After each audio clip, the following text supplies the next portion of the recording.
GDM. Disfruta lo que ves. ¿Qué tal, amigos, amigas, pueblo dominicano y mundo que nos sigues en las redes? Aquí se inicia su programa Palabra a Tiempo, dándole las gracias al Dios vivo y verdadero, todopoderoso, creador y sustentador de todo cuanto existe, por darnos la oportunidad de estar una vez más aquí frente a estas cámaras y ustedes estar frente a sus televisores.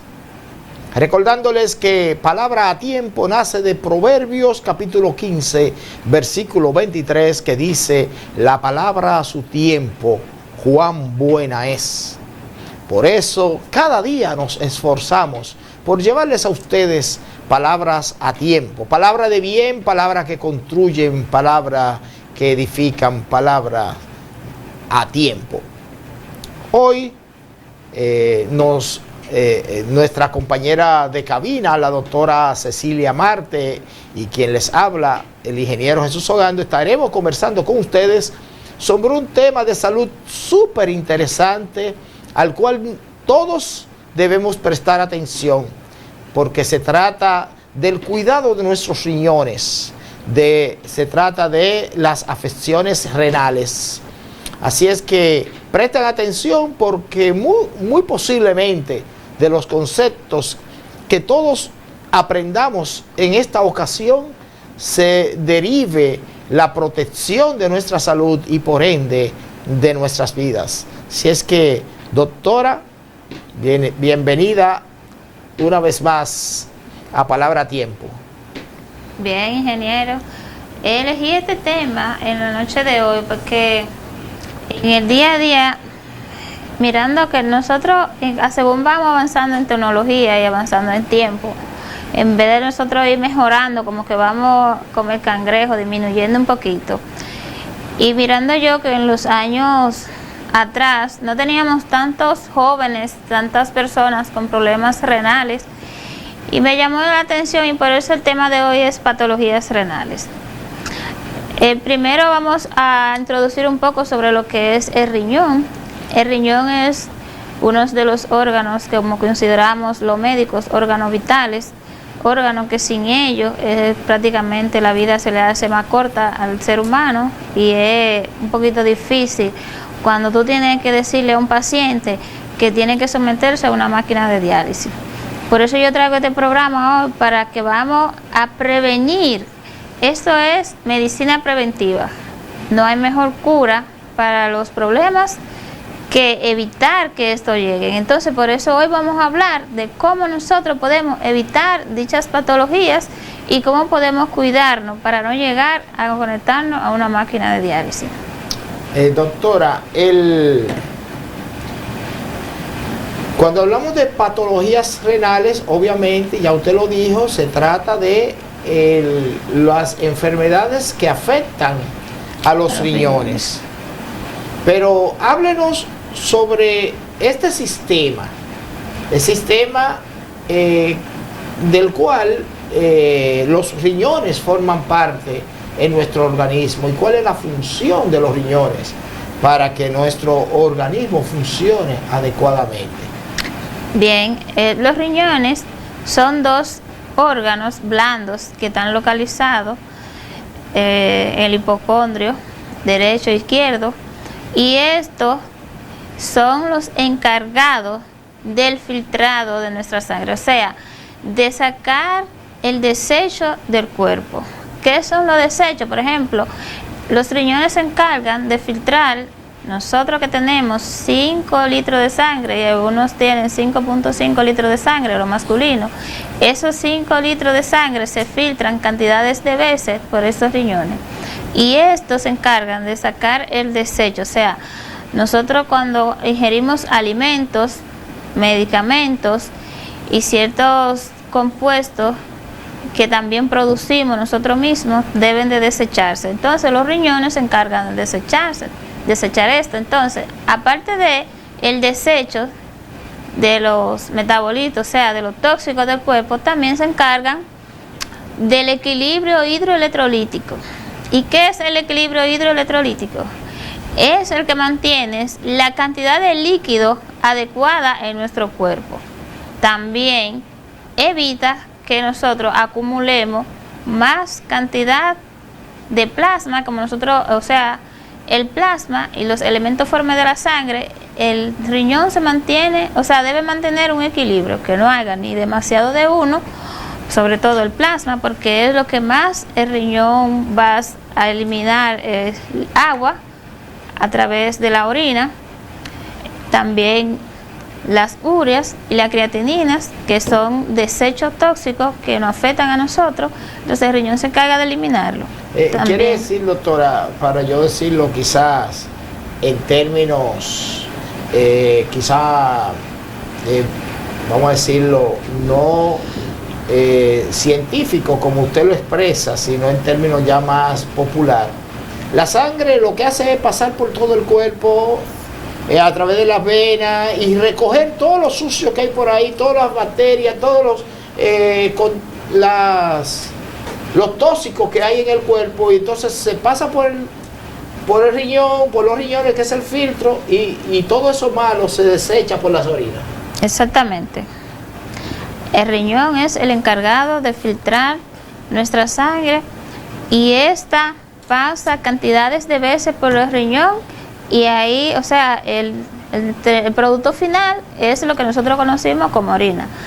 También le estaba diciendo que aparte del equilibrio hidroelectrolítico, también el riñón ejerce varias funciones. Dentro de las funciones que regula el riñón tenemos funciones hormonales, como es la eritroproyectina, que es la que se encarga de madurar el eritrocito. ¿Qué es el eritrocito? El eritrocito es el elemento forme de la sangre, o sea, donde el ser humano, o sea, si este eritrocito es el que se encarga de llevar los nutrientes a cada parte del cuerpo, y también el oxígeno, que aparte, o sea, con una proteína que se llama hemoglobina, y la hemoglobina es que transporta oxígeno, pero tiene que unirse al eritrocito. O sea, la eritroproyectina es la que se encarga de la maduración del eritrocito. Un paciente que tenga problemas renal va a presentar anemia, porque la eritroproyectina va a estar deficiente. También hormonal, como la paratormona, que es la hormona que se encarga de la regulación de calcio. Va a tener también, el paciente con problemas renal va a tener problemas con el déficit de calcio, y va a tener problemas de hueso, osteoporosis, artritis y estas cosas. Otras de las funciones que tiene nuestro riñón, aparte de las que ya he mencionado, también el equilibrio, es nosotros cuando tenemos un paciente que maneja la presión hidrostática y presión oncótica. O sea, estas son presiones que manejan las arterias de nuestro cuerpo y se regulan por hormonas que se producen a nivel renal. También, aparte de estos, tienes otras funciones que se realizan en diferentes hormonas. O sea, hormonas que van a hacer sus funciones dentro del riñón. Entonces, doctora, esas son las funciones de los riñones. Así Ahora es. háblenos sobre cuáles son las patologías que pueden afectar al riñón y cuáles son los síntomas y cómo detectarlas. Bueno, dentro de las patologías que afectan a los riñones, las más abundantes, o sea, las que más se ven hoy en día, es la hipertensión arterial. La hipertensión arterial, la diabetes, el lúpulo eritematoso, y otra cosa, ¿cómo afecta la hipertensión al riñón? Usualmente el paciente que hace, por ejemplo, pacientes jóvenes empiezan haciendo cuadros de hipertensión arterial y pasan desapercibidos porque es prácticamente una enfermedad silente. Entonces, a lo largo del tiempo, este paciente va presentando niveles tensionales elevados y el riñón se está viendo hacer esfuerzo, o sea, va forzado trabajando, el glomérulo le aumenta la presión, le aumenta el gasto, y entonces este riñón se va fibrosando con el tiempo. y el paciente no se ha dado cuenta que es hipertenso, porque muchas veces este paciente joven no tiene ningún antecedente, ninguna comorbilidad, pues no va al médico y como es de esperarse, el riñón lleva X tiempo presentando esta hipertensión. Entonces la forma de expresar empieza el paciente a presentar debilidad, empieza el paciente a excretar proteína por la orina, y otras patologías como la diabetes puede ser insípida, o sea, el paciente no tiene signos y síntomas, simplemente el paciente le da muchos deseos de ir al baño, y este exceso de pipí causa en el paciente deshidratación interna, y también esto causa que el aumento de la filtración glomerular, y esto también va a largo plazo a dañar la nefrona, o sea, la unidad estructural y funcional del riñón y el glomérulo renal. Otras patologías son, por ejemplo, en pacientes jóvenes y niños hacen muchas amigdalitis, y la amigdalitis es causado por el estreptococo beta hemolítico. Este estreptococo también afecta al miocardio, produciendo fiebre reumática y por ende miocarditis, y también por ende también afecta a los riñones. ¿Qué pasa cuando hacemos demasiadas amigdalitis a repetición? Que viaja por el torrente sanguíneo y va a afectar nuestros riñones. Puedes producir también el acúmulo de toxinas, o sea, este estreptococo beta hemolítico.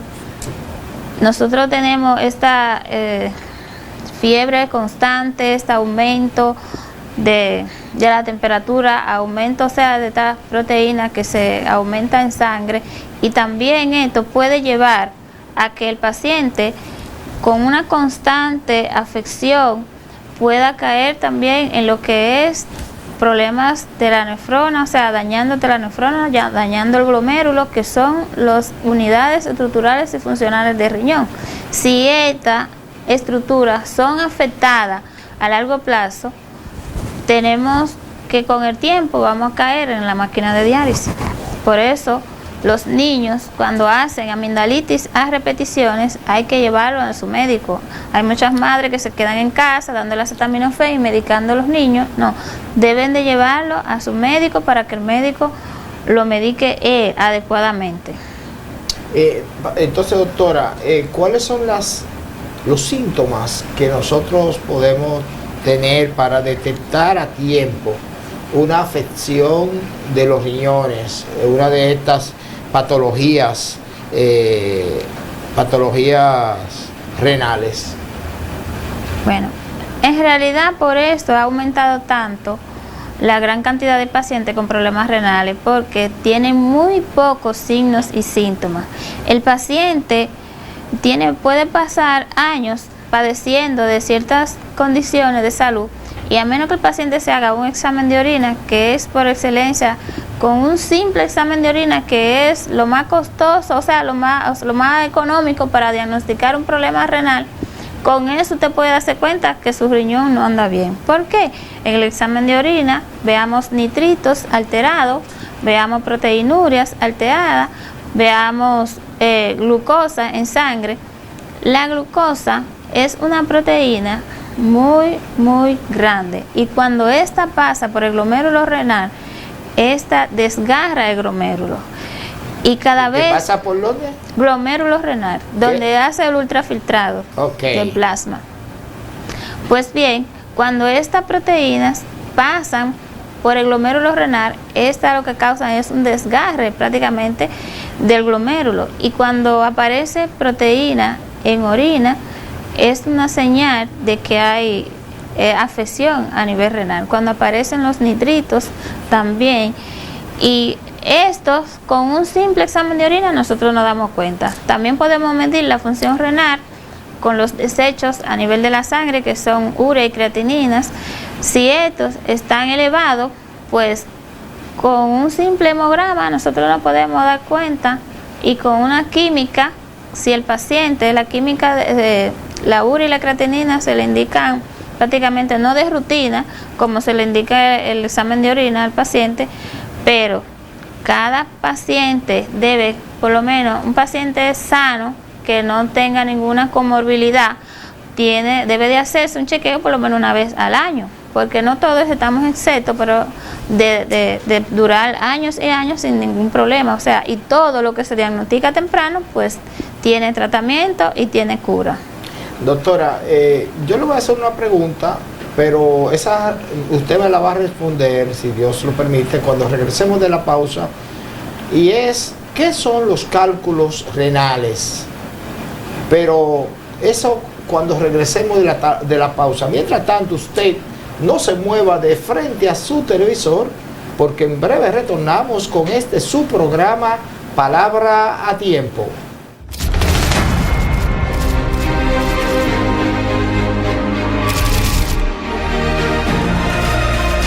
GDM. Disfruta lo que ves. ¿Te ha pasado que luego de todo un día de trabajo vas a un banco, pero cuando llegas ya han cerrado? O quizás has tenido que manejar 30 minutos para ir al banco cuando en realidad tenías una sucursal muy cerca de ti. Ya no más. En bancos.do puedes encontrar todas las sucursales de todos los bancos en República Dominicana. Encontrarás sus horarios, teléfonos, correos y hasta un mapa de su ubicación exacta. Podrás filtrar por pueblo o ciudad, si abre los domingos, si abre de noche, si está en una plaza o buscar la palabra clave que deseas. También podrás valorar cada sucursal. Puedes entrar desde cualquier dispositivo que tengas. ¿Qué esperas? Entra a bancos.do. He decidido aplicar 2 reglas al uso de celular mientras conduzco. Primero, solo utilizarlo si es necesario. Segundo, para manipularlo es obligatorio que la palanca de los cambios esté en la P. Con estas 2 reglas podemos evitar muchos accidentes. Te las recomiendo.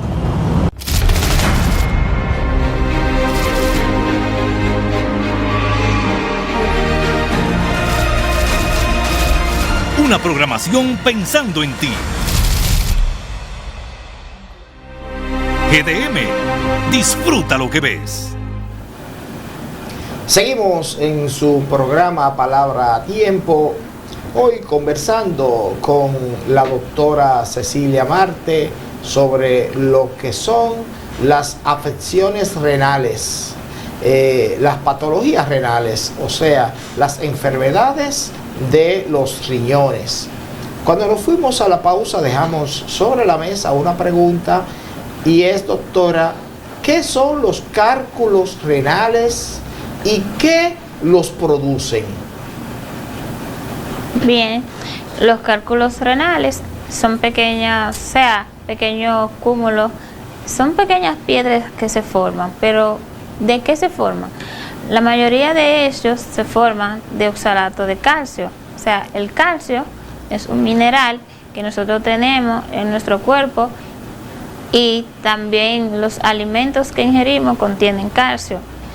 Cuando nosotros usualmente tenemos el cálculo renal, aparte del sodio y el colesterol, que también que favorece también la formación de cálculo, porque se adhieren a la pared de las arterias.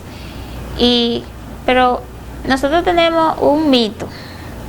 Los cálculos renales se forman por deshidratación interna, o sea, cuando el cuerpo tiene poco líquido, es como la arena. Nosotros tenemos una cantidad de arena que tiene que pasar por un colador, y si tenemos mucha agua es posible que esta arena pase toda por este colador, pero si tenemos poca agua es posible que esta arenilla se quede encima del colador, y es lo que nosotros tenemos cuando pasa el plasma por el glomérulo renal. Si nosotros estamos en deshidratación, todas estas arenillas, todos estos desechos de los minerales que nosotros ingerimos en nuestros alimentos y estos se quedan encima del glomérulo y estos son lo que causan los cálculos.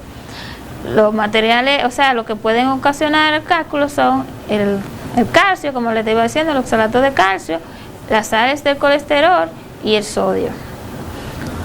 Doctora, quiere decir que una persona que ingiera mucha agua, que se hidrate bien, entonces esa es la forma quizá de evitar que vengan vengamos a tener esos cálculos renales. Sí, una persona bien hidratada y que tome la cantidad de litros de aguas al día, esta persona va a tener menos riesgo de padecer cálculos renales, aunque existen otros, o sea, comorbilidades que favorecen. Hay personas que tienen exceso, por ejemplo, que producen en exceso el calcio. Hay personas también que consumen X cantidad y cuando ya el cuerpo, nosotros tenemos, o sea, nuestro cuerpo es una máquina perfecta. Nuestro cuerpo almacena todo lo que necesita, pero cuando llega al límite que ya no necesita, lo que hace es que lo desecha. Y es aquí donde cae que si tú consumes más de lo que tú necesitas, el cuerpo lo elimina. ¿Y por dónde se elimina? Por los riñones. Entonces, cuando nosotros también, aparte de tomar mucho líquido, aunque consumamos una cantidad excesiva de calcio, fósforo, de los minerales esenciales, nuestro cuerpo no lo va a almacenar, sino que lo elimina a través del riñón. Entonces, doctora, cuando una persona tiene retención de líquidos, que no puede seguir ingiriendo muchos líquidos porque está reteniendo, hay un fallo renal, ¿qué se recomienda en ese sentido? Bueno, las personas, los pacientes que tienen patologías renales, ya sea obstructiva o fallo de su unidad estructural, como es el glomérulo, la nefrona, estos pacientes tienen los líquidos controlados, pero ya hay un daño per se. Tenemos que controlar los líquidos a esta persona, porque los líquidos acumulados, nosotros tenemos que cuando el glomérulo, o sea, cuando el riñón no está funcionando, tenemos que conectar al paciente a la máquina de diálisis y el líquido puede extravasarse al espacio extracelular y producir lo que conocemos como anasarca, o sea, un edema generalizado. Y para evitar a que el paciente llegue a estas condiciones, por eso es que se le controlan los líquidos. Entonces, doctora, usted ha mencionado durante el programa varias veces conectarse a la máquina renal, a la máquina de diálisis. Explíquenos qué es esta máquina, cuál es su función y para qué se utiliza. Bueno, esta máquina es como un riñón artificial. Está compuesto por algunos medicamentos y químicos y una membrana superficial, o sea, artificial, que le conectan al paciente y esta máquina se encarga de pasar la sangre, de filtrar la sangre. Entonces, esta máquina el paciente dura de 4 a 6 horas dependiendo la cantidad, o sea, dependiendo cómo esté su urea y su creatinina, porque hay pacientes también que le dan diálisis peritoneal en casa. Hay otros pacientes que no todos se conectan a la máquina, dependiendo de la patología. El médico, el nefrólogo. Diálisis peritoneal. Peritoneal, sí. ¿Qué significa eso, doctora? Está conectada, o sea, al peritoneo. Esto se conecta, nosotros tenemos en nuestro abdomen unas ramificaciones de venas y arterias, y con las higienes adecuadas, el nefrólogo le explica al paciente cómo debe de hacerlo. Es más sencilla y tiene menos químicos que la diálisis conectada en la máquina. ¿Es otro aparato que se lo dan a uno para uno ponérselo en la casa? Son unos químicos que se le van a poner, o sea, la sangre, para que limpien la sangre. ¿Y dónde se colocan esos químicos? Como le estaba diciendo, es peritoneal, o sea, en el peritoneo. La persona que se dan este tipo de diálisis, lo hacen en casa. El nefrólogo el nefrólogo es el especialista que está calificado para asignar tratamiento a pacientes con patologías renales. dependiendo de su tipo de fallo renal, presenta, o sea, puede presentar tanto para darse diálisis en la casa, como la diálisis peritoneal o la hemodiálisis en la máquina, como la vemos ahí en pantalla. También le estaba comentando que hay pacientes, hay personas, me han dicho muchas personas que sí es cierto que algunos alimentos producen cálculos renales. Me encontraba en el día de hoy, por supuesto, unos pacientes que veníamos de un vehículo diciendo que a unas amigas que no tomara X cantidad de refresco, que no tomara refresco porque el refresco produce cálculos renales. Ahorita estamos hablando de los cálculos. Y aprovecho para decirle, el refresco favorece al cálculo, pero no directamente el refresco te produce el cálculo. ¿Cómo favorece el refresco al cálculo renal? El refresco te sacia la sed y la persona que consume el refresco tienden a tomar poca agua. Y aparte de eso, el refresco, no importa si tiene mucho colorante o poco colorante, están, o sea, hechos con azúcar simple, el azúcar de caña que nosotros conocemos, la glucosa. Esto favorece a que el paciente haga diabetes. Entonces, la diabetes produce daños a nivel de la circulación, produce vasoconstricción. El paciente diabético y el paciente hipertenso produce vasoconstricción, y esta vasoconstricción estrecha la luz de los vasos sanguíneos y por ende al estrecharse la luz, la sangre va a pasar más lenta y va a aumentar la presión, y por ende al aumentar la presión el riñón se va a forzar más y los metabolitos se van a acumular, y ahí es donde se forman las sales y forman los cálculos renales. Entonces, doctora, usted ha dicho que los refrescos de botella que nosotros tanto criticamos a veces cuando la gente se la está tomando, realmente en sí no la producen, pero lo favorecen. Directamente, no solo los refrescos, sino los enlatados, los jugos, el cartón, todo lo que tiene es conservantes y preservantes y azúcar, o sea, van a producir sensación, van a quitar la sed, o sea, saciedad en cuanto a la sed. Y esta saciedad va a evitar que el cuerpo consuma agua que necesita nuestro cuerpo para el buen funcionamiento de nuestros riñones. Y esto va a favorecer la producción, o sea, de cálculo, porque el paciente se va a estar deshidratado, porque el cuerpo entiende que lo que tomó fue un alimento, no fue agua. Y una cosa es tú tener hambre y otra cosa es tener sed. El riñón se encarga de esa parte, o sea, el agua hidrata nuestro cuerpo, más el azúcar arrastra mucha agua. Por ejemplo, cuando el paciente tiene problemas de diabetes, lo primero que le dice al médico, me da mucha sed y voy mucho al baño a hacer pipí. Esos son signos, o sea, así cuando nosotros consumimos, en vez de tomarnos un vaso de agua, nos tomamos un vaso de refresco, tú cada día más estás matando el riñón, porque tú en vez de darle lo que lo limpia, tú lo estás intoxicando. Y no solamente el refresco, también los jugos, los enlatados. Y otros alimentos que a lo mejor no son líquidos, pero que sí contienen unos químicos que se lo ponen ahí para preservarlos y para que no se dañen, pero que esos preservantes son químicos muy fuertes que generan dificultades y problemas de salud, no solamente a los riñones, sino a otros órganos del cuerpo, pero principalmente a los riñones, que son los filtros del cuerpo.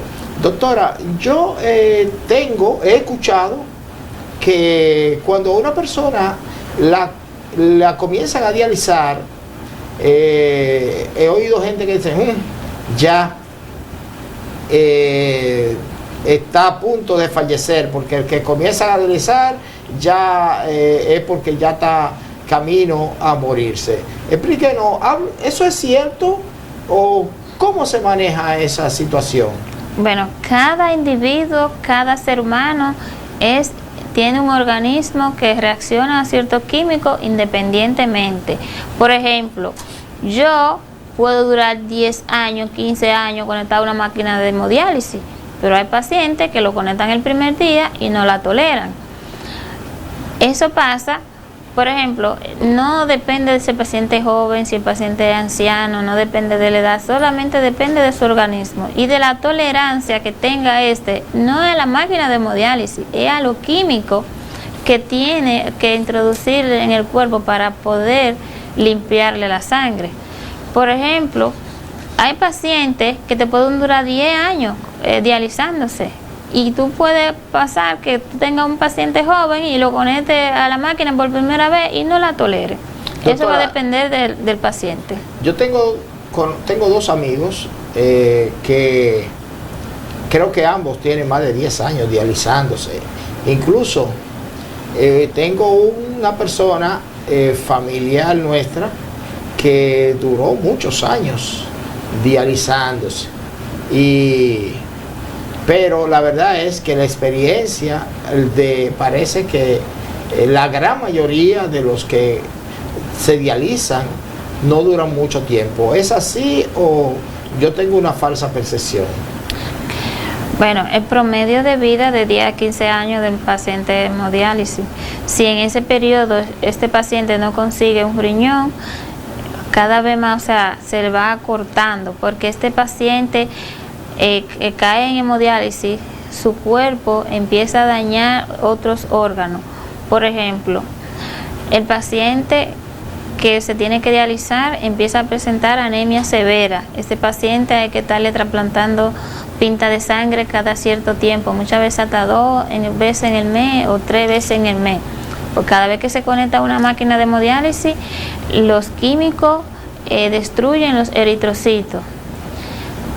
El corazón empieza también la anemia marcada. Este paciente empieza a mantener niveles bajos de hemoglobina y esta por ende empieza a hacer efecto. El gasto cardíaco empieza a aumentar, se empieza a tener falla cardíaca, los pulmones también. La anemia severa también causa disnea, el paciente empieza a tener problemas pulmonares. O sea, que el paciente que cae en falla renal empieza a ir poco a poco, se van dañando otros órganos y es lo que te le acorta la vida al paciente.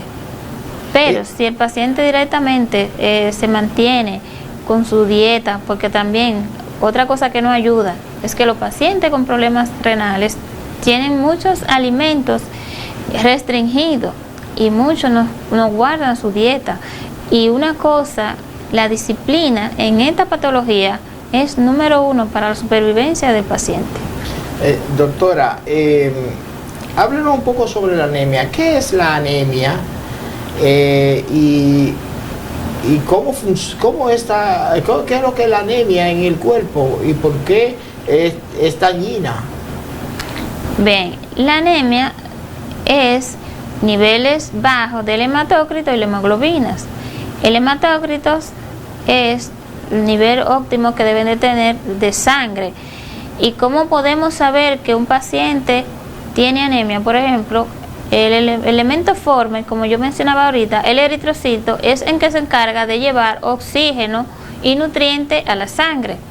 Si tenemos menos cantidad de la que necesitamos para transportar estos alimentos y este oxígeno a la sangre, vamos a tener problemas, no solamente problemas a nivel cardíaco, problemas a nivel pulmonar y problemas a nivel cerebral, porque el eritrocito lleva el oxígeno y los nutrientes a cada parte del cuerpo. Cuando mantenemos unos niveles de hemoglobina por debajo, los niveles normales de hemoglobinas en mujeres de 12, en hombres puede ser de 13 a 16, pero los pacientes que caen en hemodiálisis difícilmente lleguen a 12. El paciente en hemodiálisis se mantiene 10, 11, 8, puedes hasta 5, hasta 6 de hemoglobina. Entonces, cuando tú tienes un paciente con 6 de hemoglobina y 29, 24 de hematócrito, esta anemia y el paciente se mantiene constante con estos niveles por debajo de los valores normales, el paciente empieza a presentar, o sea, el corazón para compensar se hipertrofia. Entonces ahí vemos que el paciente con la anemia empieza a presentar hipertrofia a nivel de miocardio. La oxigenación a nivel del cerebro se disminuye porque la hemoglobina es oxigena, es que, o sea, el eritrocito es que transporta el oxígeno al cerebro, y no solamente, también la glucosa, que es el alimento número 1 del cerebro. Entonces empieza también el paciente a tener desorientación, problemas a nivel de la cognitividad, de la conciencia, por falta de oxigenación cerebral, falta de nutrientes a nivel del cerebro. Los pulmones filtran el aire, y esta membrana, cuando estos eritrocitos débil, porque se rompen y se destruyen mucho porque le falta factores de la maduración, como la eritropoyetina, que se produce a nivel renal, ya como el riñón no está funcionando, pues la eritropoyetina no está, o sea, este paciente tienen que inyectarle, pero aún así inyectándola no suple los gastos, y es lo que llamamos la anemia. Y esta anemia que presenta el paciente con problemas renal es constante, o sea, no es que el paciente, tú vas a tener anemia como una persona que haga una anemia aguda, que haga una anemia por 1 o 2 meses, y ya con suplemento, alimento, vuelve y se restaura y el paciente vuelve a su labor normal. El paciente con falla renal tiene una anemia crónica y persistente. Sus niveles de hemoglobina siempre son bajos, sus niveles de hematócrito siempre son bajos. Bueno, entonces, doctora, vamos a otra pausa comercial, y cuando regresemos yo quisiera que usted nos explique cuáles son los tratamientos para las afecciones renales, cómo tratar este tipo de enfermedades. Mientras tanto, usted no se mueva de frente a su televisor, porque en breve retornamos con su programa Palabra a Tiempo.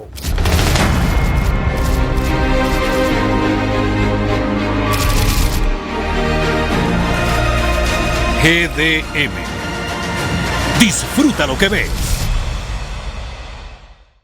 ¿Te ha pasado que luego de todo un día de trabajo vas a un banco, pero cuando llegas ya han cerrado? O quizás has tenido que manejar 30 minutos para ir al banco cuando en realidad tenías una sucursal muy cerca de ti. Ya no más. En bancos.do puedes encontrar todas las sucursales de todos los bancos en República Dominicana. Encontrarás sus horarios, teléfonos, correos y hasta un mapa de su ubicación exacta. Podrás filtrar por pueblo o ciudad, si abre los domingos, si abre de noche, si está en una plaza, o buscar la palabra clave que deseas. También podrás valorar cada sucursal. Puedes entrar desde cualquier dispositivo que tengas. ¿Qué esperas? Entra a bancos.do. He decidido aplicar 2 reglas al uso de celular mientras conduzco. Primero, solo utilizarlo si es necesario. Segundo, para manipularlo es obligatorio que la palanca de los cambios esté en la P. Con estas 2 reglas podemos evitar muchos accidentes. Te las recomiendo.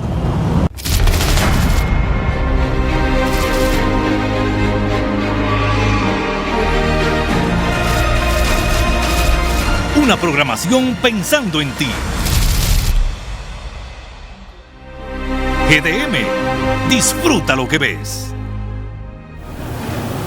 Seguimos en su programa Palabra a Tiempo.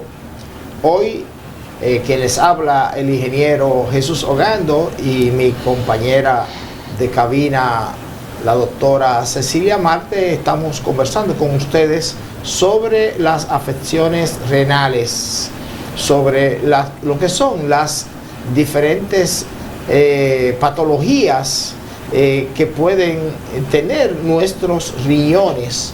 Cuando nos fuimos a la pausa, doctora, dejamos sobre la mesa una pregunta que es que nos hable sobre el tratamiento de estas patologías, de estas enfermedades de los riñones, Pero antes de hablar de los tratamientos, yo quisiera que usted nos hable sobre los métodos diagnósticos, los métodos que nos permiten a nosotros o a los médicos, a los facultativos, le permiten diagnosticar o determinar cuando una persona sufre alguna afección renal, que tiene alguna patología en sus riñones. Háblenos sobre esto primero, doctora.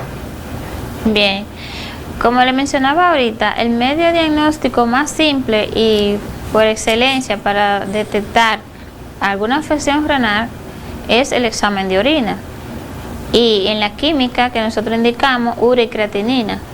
También tenemos imágenes como sonografía, tomografía y rayo X. Entonces, estos medios diagnósticos, si en el homograma, si en la química y en el examen de orina aparece alguna alteración, entonces vamos con las imágenes. Y las imágenes nos van a dar un diagnóstico más específico, ya sea benigno, o sea, ya sea agudo o crónico, benigno o maligno, porque también el riñón tiene patologías benignas y patologías malignas. También hay otras que me gustaría abordar antes del tratamiento, que es cómo podemos evitar este daño renal. ¿Qué debemos hacer para cuidar nuestros riñones? En primer lugar, debemos de ingerir mucha agua. Dicen los especialistas que debemos de ingerir por lo mínimo 8 vasos de agua al día. Pero aparte de estos 8 vasos de agua al día, también debemos eliminar de nuestra dieta o evitar consumir con frecuencia alimentos con alto contenido en sodio. El sodio es un enemigo del riñón. ¿Y cuáles son los alimentos con alto contenido en sodio? Tenemos los alimentos precocidos y estos son lo que se llaman embutidos también. Estos alimentos, por su alto contenido en sodio, y que el sodio es un preservante natural, acumulan, todo lo que es los enlatados y los embutidos acumulan alto contenido en sodio y sal. Y la sal, donde se aporta la mayor cantidad de sodio, es que preserva estos alimentos. También el apio, hay frutas y verduras y vegetales que tienen alto contenido en esto y nosotros debemos de evitarlo. El apio tiene un alto contenido en sodio, pacientes que tengan problemas renales no deben de consumir este vegetal. La espinaca también tiene alto contenido en sodio. El uso también de la famosa vitamina C. La vitamina C pacientes con problemas renales no deben de consumir vitamina C. Y el paciente sano que no tenga ninguna comorbilidad debe evitar el uso excesivo de la vitamina C, porque la vitamina C favorece la deshidratación y favorece la vasoconstricción a nivel renal de los glomérulos, de las arterias eferentes, y esto por ende va a largo plazo. No es que porque usted se va a un bleach de vitamina C usted va a tener problemas renal, pero en estos días que nosotros tenemos 3 años en una pandemia, hay pacientes que han excedido el uso y el consumo de la vitamina C, y y cada vez que a alguien le da una gripecita, va a consumir vitamina C. La gente le comienza a dar vitamina C y hacerle té. Y los tés están sobrecargados de vitamina C. Sí. Y tomar jugos de naranja, sobre todo, y de otras frutas que están sobrecargadas de esa vitamina C. Mire, doctora, usted ha dado un dato que yo no lo sabía. Y mire qué bueno, porque ahora yo puedo saber que el consumo excesivo de la vitamina C puede dañar nuestros riñones. Sí, y los frutos que pacientes sanos pueden consumirlo, pero nosotros lo consumimos deliberadamente. Por ejemplo, el potasio, los alimentos ricos en potasio y caroteno, los famosos frutos amarillos, nosotros tenemos un nivel óptimo que debemos de consumir en potasio en el cuerpo. Cuando nosotros sobrepasamos estos niveles, hay una afección, pues se acumula esto y afecta a largo plazo a nuestros riñones. Aparte de los, como les mencionaba, de algunas frutas, los cítricos favorecen, algunos cítricos como el limón y otros que favorecen a la eliminación de los cálculos, el aceite verde, o sea, los aceites pueden ser insaturados. Por ejemplo, nosotros con cálculos renales que se forman a nivel del colesterol y del calcio, con la vitamina C, o sea, el limón que tiene un alto contenido, pero no podemos exceder. Por ejemplo, hay gente que le dicen, te puede tomar el limón con el aceite verde para desbaratar los cálculos, pero ojo con esto. Usted tiene que ir a hacerse una sonografía y revisar que tenga cálculo, porque el limón actúa sobre el cálculo, pero si ya usted no tiene este cálculo, va a favorecer la formación, o sea, la hipertensión a nivel de las arterias eferentes con el exceso de la vitamina C. Por un lado, es favorable consumir hasta X cantidad, y por otro lado, si no tenemos una patología para dicho medicamento, no lo necesitamos, no tenemos que consumirlo, porque lo vamos a acumular en sangre. Doctora, entonces díganos cuáles son los tratamientos para estas afecciones de los riñones, para esta patología. ¿Cuál es el tratamiento? Bueno, el tratamiento va a depender del tipo de patología que tenga el paciente.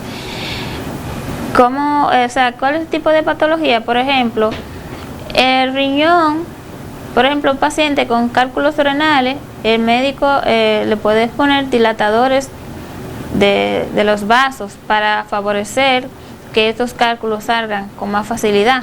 Pero cuando ya hay una patología renal en sí, el nefrólogo es que se encarga de instalar este tratamiento, ya sea químico, o sea, ya sea medicamentoso, o ya sea conectarse a diferentes tipos de máquinas de hemodiálisis. Pero esto no lo determina un médico general, no lo determina solamente, lo determina el nefrólogo, que es el médico que está capacitado para instalar un tratamiento. Y dependiendo, también puede haber patologías obstructivas que estas se van a resolver quirúrgicamente, o sea, pueden ser por la paroscopía o directamente cirugía en sí, abriendo el abdomen. Pero esto simplemente, como le digo, lo determina el nefrólogo. Doctora, eso quería yo preguntarle, ¿se opera, aparte de, obviamente, del trasplante de riñón, porque, y eso es una de las preguntas que le tengo para, después que usted me responda a esta, vamos a hablar un poco de trasplante, pero aparte de trasplante, ¿hay alguna cirugía para mejorar o para corregir las afecciones renales? Sí, son patologías obstructivas y depende en qué parte del riñón esté obstruyendo. Por ejemplo, los cálices renales, los uréteres renales, por ejemplo, hay cálculos que se alojan, que son de gran tamaño, que se alojan justamente en la entrada donde está el uréter y obstruye el uréter, y en que su riñón está funcionando, pero no tiene la pipí por donde salir, y el riñón presenta un aumento de tamaño y usted empieza a acumular la urea y la creatinina en sangre y presenta un edema, entonces, pero es obstructivo. Entonces este tipo de patología sí se resuelve con una cirugía. También hay porciones de la arteria y que también pueden producir por el mismo colesterol, que se forman placas de ateroma antes de llegar al riñón o después del riñón, y la sangre no llega suficiente al riñón para ser filtrada. Esta también puede ser resuelta con cirugía. Hay otros, también pueden haber quites renales, que también puede obstruir la luz del riñón, y estas son resueltas con patología. Hay adenomas renales. Resuelta con cirugía. Sí, estas patologías son quirúrgicas, pero cuando ya hay un daño per se en la unidad estructural y funcional del riñón, como la nefrona, como el glomérulo, la cirugía no es favorable, o sea, hay que dar tratamientos hormonales y directamente, si ya no hay, cuando el médico descubre que tiene estas afecciones, si ya no hay tratamientos químicos, entonces procede a la diálisis. Las patologías renales pueden producir cáncer, doctora. Hay cáncer que es a nivel renal, y también hay cáncer de otro órgano que pueden dar una metástasis a nivel renal. Puede haber siembra de otro, por ejemplo, un paciente con por ejemplo, femenina con cáncer de ovario, también hombres con cáncer de próstata que pueden dar metástasis, y gastrointestinales, patología, o sea, sea de colon, pueden afectar porque hay una, o sea, puede tanto afectar directa o indirectamente, o sea, puede ser que se transporte a nivel de la sangre o las hormonas, y también puede ser que directamente, por ejemplo, el colon, que el colon transverso, el colon descendente, tiene una estrecha relación cercana con el riñón. Si hay una patología, si hay una tumoración, puede ser afección directa o indirectamente. Doctora, y háblenos entonces ahora sobre lo que son los trasplantes de riñón. Y yo he escuchado y sé, por lo menos yo conozco una señora que la conozco hace 42 años, y si mi mente no me falla, cuando yo la conocí, ella tenía un solo riñón, porque o fue que ella recibió un riñón donado por alguien, o ella le donó un riñón a alguien, no recuerdo, pero el caso es que ella ha sobrevivido con un solo riñón. Háblenos sobre eso. Bueno, hay muchas personas en República Dominicana que sobreviven con un riñón. Por ejemplo, yo tengo el caso de mi mejor amigo que vive con un riñón porque le donó uno de sus riñones a su hermana. Y, por ejemplo, hay personas que han tenido en riñas, en peleas en la calle, en problemas, o sea, balas, arma blanca, que le han lesionado un riñón, que no hay otro camino más que extirpárselo, y un paciente sobrevive 30, 40, 50 años, el tiempo que Dios quiera darle en esta tierra con un solo riñón. Ahora, ¿cuáles son los pacientes que califican para un trasplante renal? Bueno, en República Dominicana hay un listado, y este listado se hace, por ejemplo, nosotros no somos muy allegados en donar órganos. Si tuviéramos mala educación de donar órganos, esta gran lista de pacientes que están esperando órganos había sido mínimo. O sea, habían visto muchas personas que se habían podido favorecer de estas donaciones. Pero la lista que se maneja en el país están por edades de pacientes en el tiempo que tengan en espera, o sea, hay una lista de espera, y el turno que va en la lista, por ejemplo, y el paciente tiene la oportunidad y encuentra también, aunque ese paciente esté en el número 15, 20, 30, 40, si el que está en la número 1 no es compatible con el riñón que se consiguió, le ceden el turno al paciente que sea compatible, porque lo importante es que uno de esas pacientes que están dentro de esa lista sea favorecido con el riñón que se consigue. A veces también consiguen familiares que también se conduelen de sus hermanos, de sus allegados, y le donan riñones. Sí, y principalmente en familia se ve mucho eso. Sí, que le donan los hermanos. Ese amigo suyo que tiene un riñón porque le donó el otro a su hermana, ¿ella también ha sobrevivido con ese otro riñón? Ese tiene 20 y pico de años con un solo riñón, y su hermana también. Excelente. Entonces, quiere decir que con un solo riñón se puede sobrevivir. Qué bueno ha sido Dios que nos ha dado dos riñones para que podamos desprendernos de uno y donárselo a alguien que lo necesite y preservarle la vida. Bueno, doctora, ya estamos llegando al final del programa. En este último minuto que nos queda, ¿algún mensaje final, alguna reflexión que usted quiera impartirnos?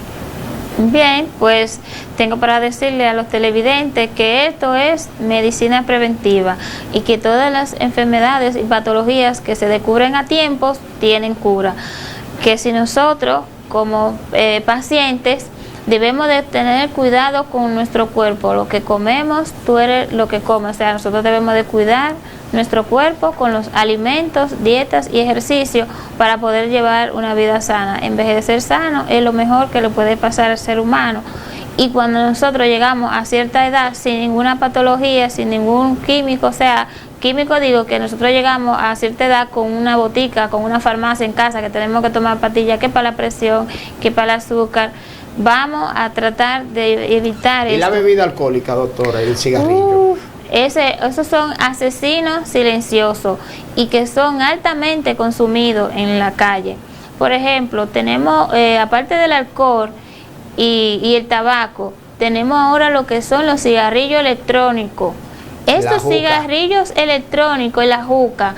Oye, anteriormente, para tu ver un paciente en hemodiálisis, tú ves un paciente anciano, un paciente adulto mayor, como nosotros decimos, pero ahora tú te encuentras de 20 años, de 30 años, de 40 años, paciente en hemodiálisis, y tú dirías, ¿a qué se debe el aumento? Y no solamente porque la juca, el cigarrillo electrónico tiene una gran cantidad de nicotina, gran cantidad de químicos. La nicotina produce vasoconstricción y la vasoconstricción a nivel daña no solamente los riñones, produce hipertensión arterial, produce también el paciente con alto consumo de la nicotina. Es un alto, o sea, marcador tumoral, o sea, en la replicación de ADN hay un daño en la célula. Y independientemente, por más que nosotros orientamos a la población de que el cigarrillo hace daño, de que la juca, siempre parece que a fulano tiene tantos años y no le ha hecho nada. Cada ser humano es independiente. Hay pacientes que pueden durar 50 años consumiendo, fumando juca y usando cigarrillo electrónico y no le hace nada, pero aparece uno que el primer día que lo usa, pues esa es su causa de muerte. Bueno, doctora, hemos llegado al final de este programa en esta ocasión, dándole las gracias a ustedes por su sintonía e invitándoles a que nos sintonicen cada día